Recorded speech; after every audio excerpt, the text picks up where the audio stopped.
Welcome to the class. Today we will talk about consonant clusters in English. We have talked about consonants. We have talked about sounds. There are two types of sounds in natural language. They are vowel sounds and consonant sounds. दो तरह के sound होते हैं, vowel sounds और consonant sounds. हमने इन सारी चीज़ों के बारे में बात की है कि वॉवेल साउंड्स बिना ऑब्स्ट्रक्शन के प्रोड्यूस होते हैं, कॉन्सोनेंट साउंड्स थोड़े से वोकल ट्रैक्ट, ये वोकल ट्रैक्ट होता है, इसमें आपने पिक्चर देखा हुआ है वोकल ट्रैक्ट का, इसमें डिफरेंट जगह पर जैसे वीलम, पैलेट, टीथ, लिप्स, इन सारे जगहों पर ऑब्स्ट्रक्ट होकर के डिफरेंट प्रोसेस के थ्रू डिफरेंट टाइप्स का साउंड बनता है. तो उसमें से किसी को व्हीलर साउंड कहते हैं, किसी को पैलेटल साउंड कहते हैं, किसी को डेंटल साउंड कहते हैं, किसी को लेबियोडेंटल साउंड कहते हैं, किसी को लेबियल साउंड कहते हैं, कुछ बाइलेबियल साउंड्स होते हैं. तो ये सारी चीज़ें डिफरेंट प्लेसेस पर डिपेंड करती है. तो ये डिस्टिंक्शन है कॉन्सोनेंट और वॉवेल साउंड्स. इसको ध्यान में रख करके हम अंग्रेजी के वॉवेल्स और कॉन्सोनेंट्स के बारे में अच्छी तरह से सीख सकते हैं.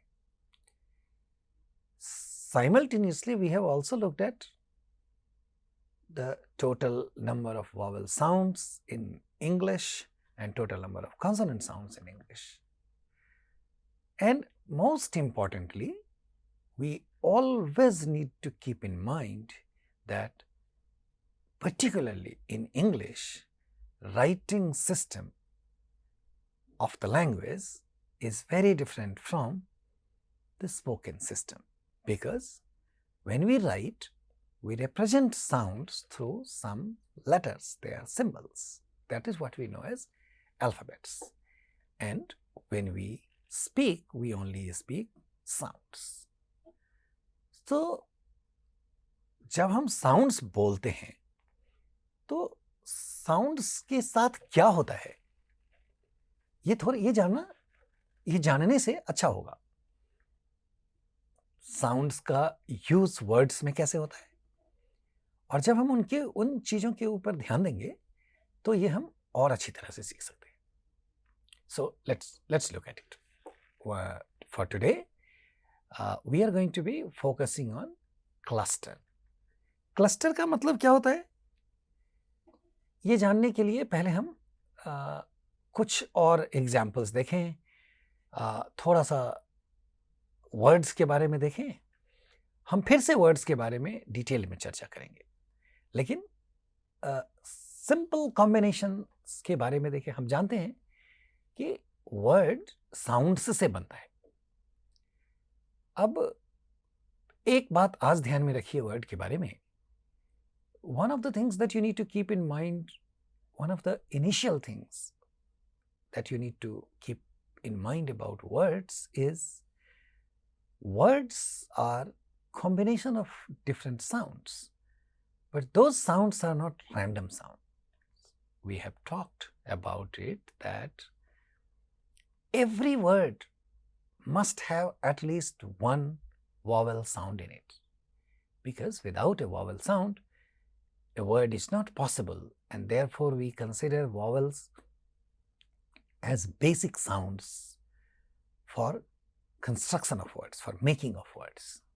तो जब हम कोई भी वर्ड आएगा तो हम इतना जानते हैं कि इसमें दो तरह के साउंड्स होंगे, कॉन्सोनेंट्स एंड वॉवेल्स, और एक न एक वॉवेल तो जरूर होगा. फिर से इसके बारे में कभी और चर्चा करेंगे, लेकिन आज आप इसके एग्जाम्पल्स देखिए. तो हम बिल्कुल सिंपल वर्ड्स से शुरू करते हैं, सिंपल वर्ड से, क्योंकि मेनली हमको चर्चा करनी है आज क्लस्टर के बारे में. फिर हम वर्ड्स के बारे में और डिटेल में चर्चा करेंगे. तो सिंपल वर्ड्स क्या होते हैं कि जब वो वर्ड्स एक सीक्वेंस है कॉन्सोनेंट एंड वॉवेल साउंड्स का, तो बहुत सारे वर्ड्स हो सकते हैं. आप ये भी ध्यान में रखिए कि there is no limit on the number of words available in any language. तो अगर हमसे कोई ये पूछे कि इंग्लिश लैंग्वेज में कितने वर्ड्स हैं, हम ये जानते हैं कि इंग्लिश लैंग्वेज में कितने कॉन्सोनेंट्स हैं, इंग्लिश लैंग्वेज में कितने वॉवेल्स हैं. और अगर वॉवेल्स और कॉन्सोनेंट्स का कॉम्बिनेशन वर्ड होता है तो मैथमेटिकली अगर कोई ये जानना चाहे कि कितने वर्ड्स होते हैं तो उसका आंसर ये है कि किसी को नहीं पता हो भी नहीं सकता कि इसी लैंग्वेज में, खास इंग्लिश में, कितने वर्ड्स होते हैं, क्योंकि उसके नंबर ऑफ कॉम्बिनेशंस पर कोई कंस्ट्रेंट नहीं है. लेकिन फिर भी ये ध्यान में रखिए कि number of possible combinations, repetition of sounds पर कंस्ट्रेंट नहीं है, लेकिन फिर भी उसके अंदर में एक पैटर्न है. और आज हम बहुत ही ब्रीफली उस पैटर्न को थोड़ा सा समझ लेंगे तो हम अंग्रेजी के वर्ड्स को तो बहुत अच्छी तरह से समझ सकते हैं, किसी भी वर्ड को अच्छी तरह से समझ सकते हैं. तो ये ध्यान में रखिए कि वर्ड एक कॉन्सोनेंट एंड वॉवेल का सीक्वेंस होता है जिसमें कॉन्सोनेंट एंड वॉवेल्स ऑल्टरनेट करते हैं. तो ये देखिए, आप इस पर एग्जांपल्स देखिए. यहां आप देखेंगे हमारे पहला है सीवी. सीवी इसका मतलब है कॉन्सोनेंट वॉवेल कॉन्सोनेंट वॉवेल. इसके एग्जांपल्स देखिए. जब हमारे पास वर्ड्स होते हैं पापा, इसमें क्या है? कॉन्सोनेंट्स वॉवेल के ऑल्टरनेशंस हैं. पा कॉन्सोनेंट, आ वॉवेल, पा कॉन्सोनेंट, आ फिर से वॉवेल. तो पा पा. डैडी, पापा के लिए दूसरा वर्ड है डैडी. इसमें कौन से साउंड्स हैं? ड, ए, ड, ई. डैडी. फिर से स्पेलिंग्स के ऊपर नहीं जाइए. स्पेलिंग क्या है इस वर्ड का? ध्यान दीजिए. स्पेलिंग है DADDY. सो जब हम कॉन्सोनेंट वॉवेल के ऑल्टरनेशन की बात करते हैं तो हम राइटिंग सिस्टम की बात नहीं कर रहे हैं. इसमें क्या साउंड्स हैं? ड, ए, ड, ई. डैडी.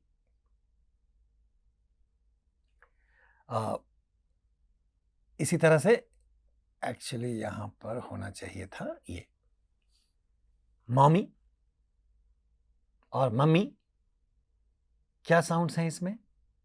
म, ओ, म, ई. मॉमी. इसी का दूसरा ऑल्टरनेशन देखिए.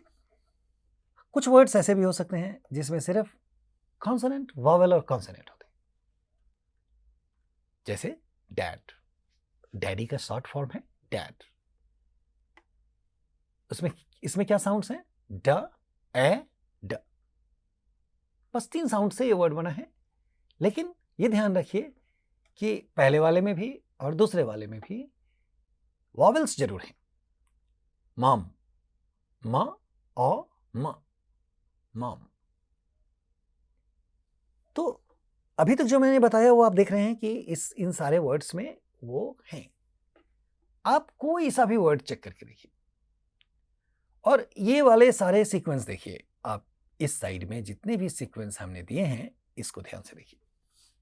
मैंने ये दो सीक्वेंस खाली छोड़ दिया है आपके लिए, यहां एग्जांपल्स नहीं दिया. मैं चाहता हूं what I want you to do is to fill these blanks with examples.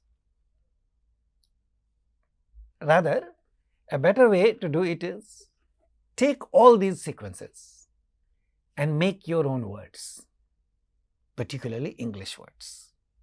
Okay? And then see how many words you come up with. Now, that's one way to practice this and understand composition of words, that is composition of sounds in a word in English. The second type of exercise that I want you to do through this is you take 20, 25, 30 words on a plain piece of paper and you try to keep try to add the sequence of the, try to find this underlying sequence of consonant vowel alternations in those words. तो फिर आप देखेंगे what you will find is the alternation of consonant and vowel could be in any order. So please look at this thing again. This is CV, CV, CVC, VC, VC. इस तरह के orders हो सकते हैं. So there is no constraint. I am sorry, there are constraints, but any possible combination, any combination is possible. I can talk to you about a few things, and then I'll also ask you to do some exercise related to that. What is not possible as a word? तो एक चीज तो आप जानते हैं, what is not possible as a word is only consonants. For example, what is not possible is C is not possible. ये जो मैंने स्टार मार्क लगाया यहां पर, इसका मतलब है नॉट पॉसिबल. तो इस तरह के वर्ड नहीं संभव है. ठीक है. और क्या क्या नहीं संभव है ये हम आपको बताएंगे. I will tell you about that in short. But पहले ये देखिए कि संभव क्या है. सो अब आप देखिए कि ये है एक वर्ड है जो सिर्फ कॉन्सोनेंट और वॉवेल से बनता है. तो आप ढूंढिए ये वर्ड्स कौन से होते हैं जो कॉन्सोनेंट्स और वॉवेल से बनता है. दो वॉवेल भी हो सकते हैं अंत में. वो कौन से वर्ड्स हैं? और फिर आप आएंगे लास्ट वाले दो एग्जाम्पल्स के. देखिए ये हमारे लिए आज के लिए इंपॉर्टेंट है. हमारा आज का फोकस इन दो एग्जाम्पल्स के ऊपर है. वो है CCVC. यहां ध्यान दीजिए, CC. फिर सेकेंड वाला है CVCC. तो ये जो C और C का कॉम्बिनेशन है, ये क्लस्टर होता है. इसको क्लस्टर बोलते हैं. तो we have words like what. तो आप ध्यान दीजिए यहां पर इन दो साउंड्स का क्लस्टर है. इसमें इन दो साउंड्स का क्लस्टर है. और ये एग्जाम्पल है CCVC के. इसी तरह से ये वाला देखिए, लास्ट वाला CVCC. मतलब यह है कि किसी वर्ड्स में क्लस्टर बिगिनिंग में हो सकता है, at the initial position of a word. किसी वर्ड में क्लस्टर फाइनल पोजीशन पर होता है. That is last two sounds are clusters. ये भी पॉसिबल है कि कुछ वर्ड्स में क्लस्टर्स बीच में हो. Cluster comes not in the initial position of a word, not at the final position of a word. They come somewhere in between. What is also possible is two clusters in one word or multiple clusters in one word. All these things are possible as a word. So, talking about cluster, which we will see again. So, अभी आप देख रहे हैं cluster of two consonant sounds. We are going to talk more about that. लेकिन ये भी संभव है कि cluster of three consonant sounds भी possible है, particularly word की initial position पर. लेकिन cluster of four consonant sounds word के शुरू में नहीं संभव है. तो 3 कैसे संभव है और 4 कैसे संभव नहीं है, ये हम बाद में देखते हैं. पहले हम थोड़ा क्लस्टर के बारे में और जानें. लेकिन एक दूसरा सैंपल यहां है, उसको देखिए. I have told you several times, हमने इसके बारे में कई बार बात की है अभी तक, कि सिर्फ वॉवल साउंड से भी वर्ड बनाए जा सकते हैं, लेकिन सिर्फ कॉन्सोनेंट साउंड से वर्ड नहीं होते हैं, जैसा आपने यहां देखा. तो सिर्फ वॉवल साउंड वाले वर्ड्स कौन कौन से हैं, कैसे हो सकते हैं, ये देखिए. मैंने आपको एक एग्जांपल दिया है. ये पहला एक एग्जांपल है, English word I. That is I. इसमें देखिए, क्या आप बोल कर देखिए और सुनिए अपने आप को. hear yourself and see what sounds are involved in this word. The sounds are A and E, and then I have represented them here. This is V and this is V. So in a way this is a sequence of this, and that's a word in English. इसमें इस word में कोई consonant नहीं है, ठीक है. तो ये थोड़े सिंपल वर्ड के पैटर्न है. तो आपके लिए एक्सरसाइज क्या करना है? What do you want to do as exercise for this purpose? To understand words, to understand underlying pattern of words, English words सीखने में. और ये इससे आपको बहुत मजा आएगा. You will have lot of fun with this. This is simple exercise and this will help you build your confidence as well, because now you not only know words but you also know the underlying pattern underlying construction of a word. आपको ये भी पता है अब कि total number of words किसी को क्यों नहीं मालूम है. Total number of possible words in English will remain infinite. Why? You understand answers to this questions. और फिर आप वो एक्सरसाइज करके देखिए कि इन सारे सीक्वेंस से वर्ड्स को बनाइए और कोई सा भी 20 वर्ड ले लीजिए, 25 वर्ड ले लीजिए और उसके सीक्वेंस को उसके बगल में लिखिए इस तरह से सीवी करके, और देखिए कि क्या क्या सीक्वेंस पॉसिबल है. बहुत मजा आएगा. तो हम अब आगे देखते हैं. तो ये तो हम उससे भी बेसिक थोड़ा सा देखें कि जब हमने पहले देखा है कि हमारे कितने वर्ड्स, कितने साउंड्स होते हैं, खासकर कॉन्सोनेंट साउंड. तो ये अभी अब मैंने आपको शुरू में भी बताया कि साउंड्स हम प्रोड्यूस कैसे करते हैं. तो वो उसके जो एक्सहेलिंग फ्लो ऑफ एयर होता है उसका डिफरेंट जगहों पर मॉडिफिकेशन होता है, जैसे वीलम, पैलेट, टीथ, लिप्स, इन सारे जगहों पर जिससे wheeler, palatal, dental and labial sounds होते हैं.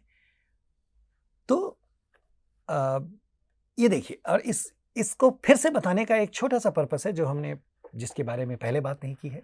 We have not discussed that before and we are going to talk about that very small and very simple important point about consonants today.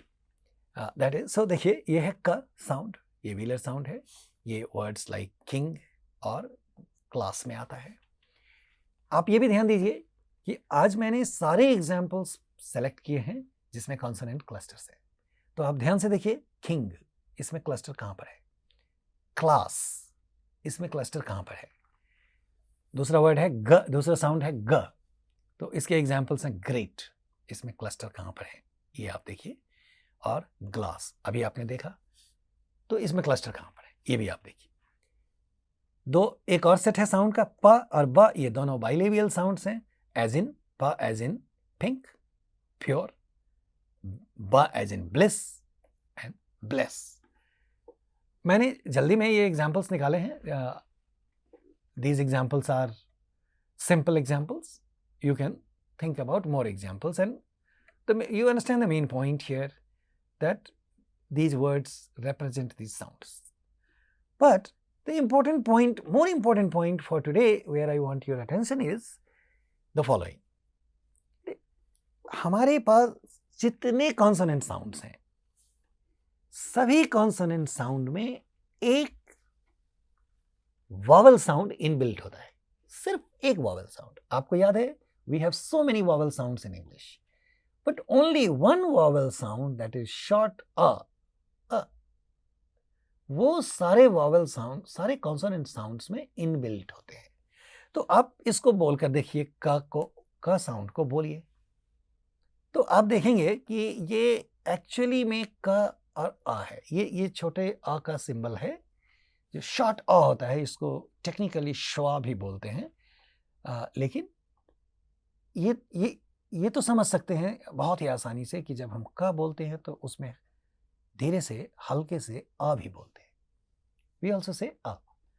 सो इस तरह से क, ग, प, ब, म, स, श, कोई सा भी वॉवल कॉन्सोनेंट साउंड लीजिए उसमें बस एक वावल साउंड, बहुत सारे वावल साउंड नहीं, रैंडमली कोई वावल साउंड नहीं, एक वावल साउंड एम्बेडेड होता है। ये पॉइंट आज के लिए इंपॉर्टेंट है और ये क्लस्टर के लिए भी इंपॉर्टेंट है, क्लस्टर समझने के लिए इंपॉर्टेंट है, क्योंकि जब हम क्लस्टर समझते हैं तो क्लस्टर होता क्या है ये देखिए कि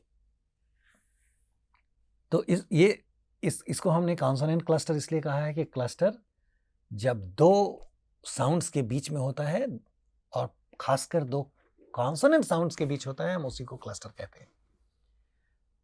ठीक है, तो ये दो या तीन साउंड्स जब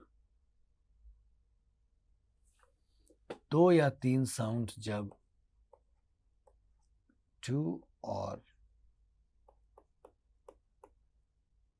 थ्री कॉन्सोनेंट साउंड्स टुगेदर जब आते हैं उसको क्लस्टर कहते हैं। ये और इसमें एक और खास बात ये होती है कि the reduction of the inbuilt vowel sound from the first one is very important. Reduction और इनबिल्ट वॉवल साउंड का रिडक्शन ये जरूरी है। ठीक है, तो और वो कहां से होगा, जब हमारा ये क्लस्टर है तो इसमें दो कॉन्सोनेंट साउंड्स हैं, पहला और दूसरा, तो वो रिडक्शन पहले वाले से होगा, माइनस वॉवल पहले वाले से होगा और दूसरा वाला पूरा रहेगा। So in short, in a cluster, first sound, that is first consonant sound, has to lose its vowel quality. That is, first consonant sound in a cluster has to lose inbuilt vowel quality. तभी ये cluster बना सकते हैं और ऐसा हम बोलने के क्रम में भी सुन सकते हैं। When we speak, we can hear that. So, when we say a word like glass, class, आप ध्यान से सुनिए, जब हम क्लास बोलते हैं तो क और ल के बीच में क्लस्टर है, तो हम क ल नहीं अलग अलग नहीं बोलते हैं। थोड़े स्पीड में वो ध्यान कम जाता है, लेकिन क से अ साउंड नहीं है, क में अ साउंड नहीं है। अब इस वर्ड को देखिए, क्लस्टर। क्लस्टर अपने आप में एक एग्जाम्पल है क्लस्टर का। इसको हम साउंड के साथ कैसे लिखते हैं? ये दो कॉन्सोनेंट का क्लस्टर है, वो उसमें एक कॉन्सोनेंट है, पहला कॉन्सोनेंट है क और दूसरा है ल। तो इसमें से वॉवल साउंड, पहले वाले से वॉवल साउंड नहीं है, तो इसके बाद वॉवल साउंड है शॉर्ट वॉवल क्ल। स और ट के बीच में भी दो क्लस्टर हैं, इस वर्ड में नहीं है। फिर से वॉवल साउंड है, तो इसमें देखिए आप फिर से क और ल में दो कॉन्सोनेंट साउंड्स हैं और ये क्लस्टर का एग्जाम्पल है। इस वर्ड क्लस्टर में, in this word cluster we have two examples of cluster, क एंड ल एंड स एंड ट। This is a sequence like where you have C, C, V, C, C, V, C. So that's how you see a word and cluster in the word. Now, so that's what I meant in the beginning, that when you take multiple examples, so you will see, you can also see a sequence like CCV, CCV. This sequence is also possible, and that is what we meant, that lot of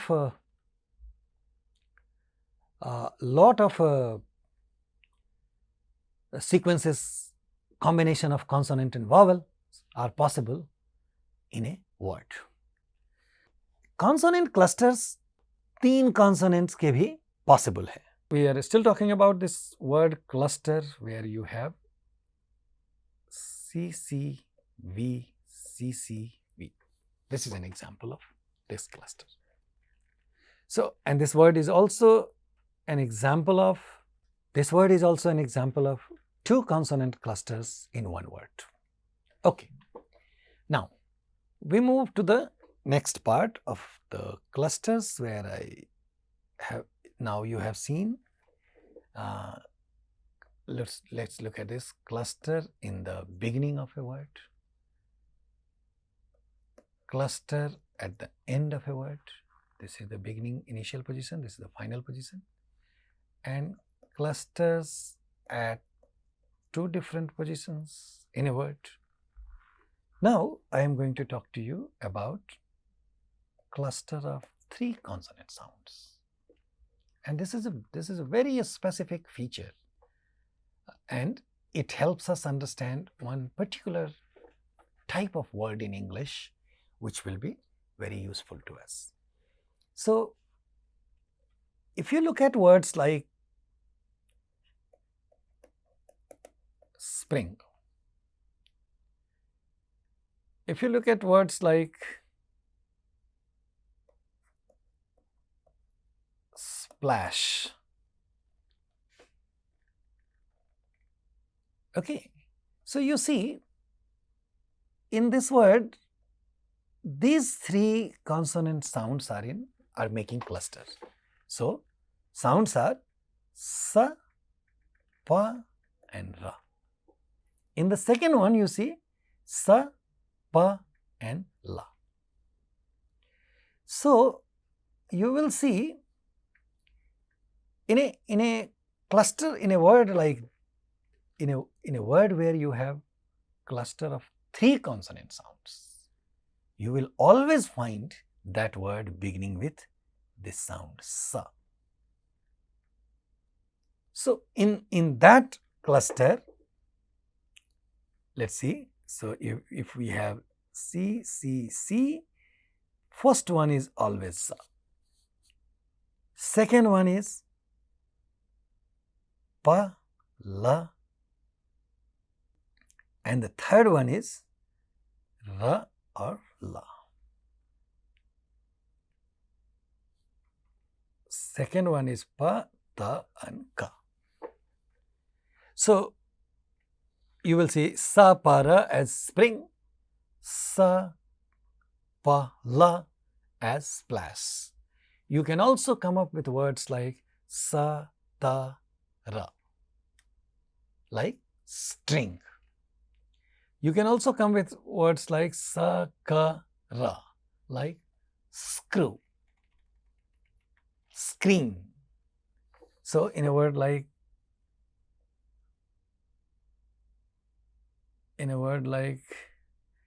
string, you see sa, ta and ra, sa, ta and ra. So the way a word works with cluster of three consonant sounds is little restrictive in nature. That is, you are going to have three sounds where the first one is always sa sound, second one could be any one of the three from pa, ta, ka, and third one can only be either ra or la. बस इतने ही होते हैं constraint three consonant clusters में। और एक और generic constraint ये होता है कि थ्री कॉन्सोनेंट का क्लस्टर सिर्फ वर्ड के बिगिनिंग में आता है, वर्ड के एंड में नहीं आता। सिर्फ वर्ड के बिगिनिंग में आता है, ये इंपॉर्टेंट चीज है। और चार कॉन्सोनेंट का क्लस्टर वर्ड के बिगिनिंग में नहीं आ सकता। जैसे हमने आपको शुरू में बताया था कि ये सारे सीक्वेंस पॉसिबल हैं, दो कॉन्सोनेंट का पॉसिबल है, तीन कॉन्सोनेंट का क्लस्टर पॉसिबल है, लेकिन चार कॉन्सोनेंट का क्लस्टर बिगिनिंग वर्ड के बिगिनिंग में पॉसिबल नहीं है। तो मतलब ये संभव है।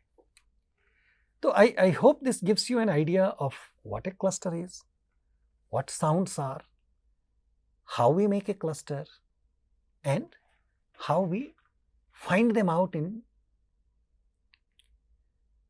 in words, and how two sounds combine together. And when we speak words like what, glass, sink, king, class, great, glass, pink, bliss, bless, इसमें इसमें क्लस्टर नहीं है. Bless. Then you see how clusters are used in the initial position of a word or final position of a word.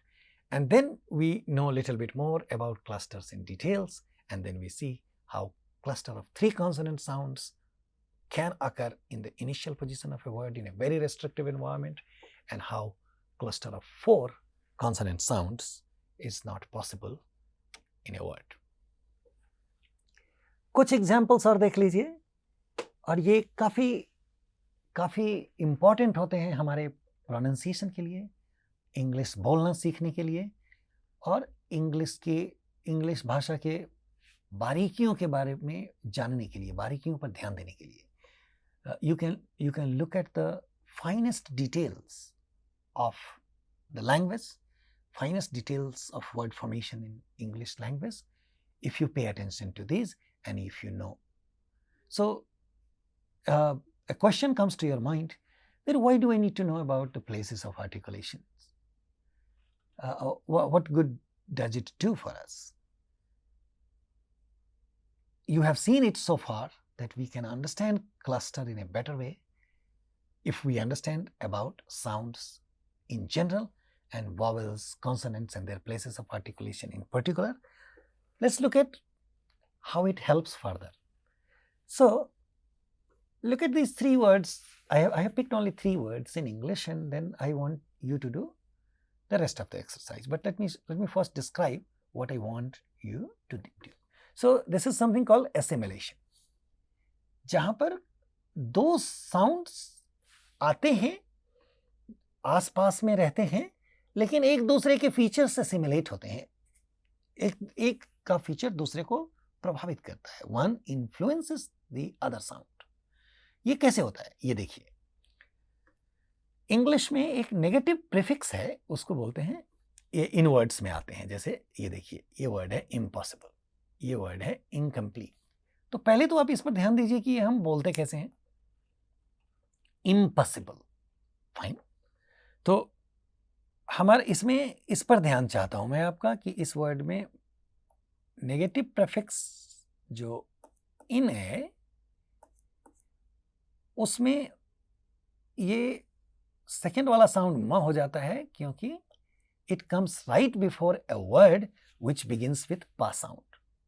ध्यान दीजिए, possible में पहला sound प है जो बाइलेबियल साउंड है. तो इसके पहले जब नेगेटिव प्रीफिक्स आएगा तो वो बाइलेबियल साउंड बन जाता है, म. इसीलिए इसका प्रोनाउंसिएशन होता है इम्पॉसिबल. अब सेकेंड वर्ड को देखिए, वो क्या है, इनकम्प्लीट. तो ये लिखने में तो हम एन के साथ लिखते हैं, बट ये एक्चुअली में एक साउंड है, वो होता है ng. बिकॉज इसके बाद वाला साउंड का है. जो वर्ड कंप्लीट है, the word complete begins with sound, और ये साउंड क्या है, का. बिगिंस विद का sound which is a wheeler sound. तो जैसे बाइलेबियल नेजल म बन गया पा के पहले, उसी तरह व्हीलर नेजल न बन जाता है नेगेटिव प्रीफिक्स क के पहले. इसको कहते हैं एसिमिलेशन, और इस पर ध्यान देने से हम प्रोनाउंसिएशन सीखते हैं. तो जब भी आपके पास कोई नेगेटिव प्रीफिक्स वाला वर्ड आता है, तो आप उस पर यह ध्यान दीजिए कि जिस वर्ड के पहले ये नेगेटिव प्रीफिक्स लगाया गया है, उस वर्ड का पहला साउंड क्या है. तो फिर इससे आपका प्रोनाउंसिएशन इंप्रूव हो जाएगा. फिर हम इसको इनकम्प्लीट नहीं बोलेंगे, इसको बोलेंगे इनकम्प्लीट. और ये वाला साउंड, ये वाला वर्ड देखिए, एक्सीडेंट. इसमें इसको कैसे लिखते हैं, ए का सी डेंट. अब आप देखेंगे तो इसमें 2 क्लस्टर हैं. ये वॉवेल साउंड से शुरू हो रहा है, ये दोनों क्लस्टर हैं, और ये स है, मतलब ये कॉन्सोनेंट है, ये वॉवेल है, फिर ये कॉन्सोनेंट है, ये वावल है और ये दो कॉन्सोनेंट है। तो इतना बड़ा वर्ड है हमारे पास, देखिए एक्सीडेंट। तो इसमें ये एक तो ये वावल से शुरू हो रहा है और इसमें ये कॉन्सोनेंट क्लस्टर है। उसके बाद फिर से ये है कॉन्सोनेंट वावल और एंड में दो कॉन्सोनेंट है, क्लस्टर है।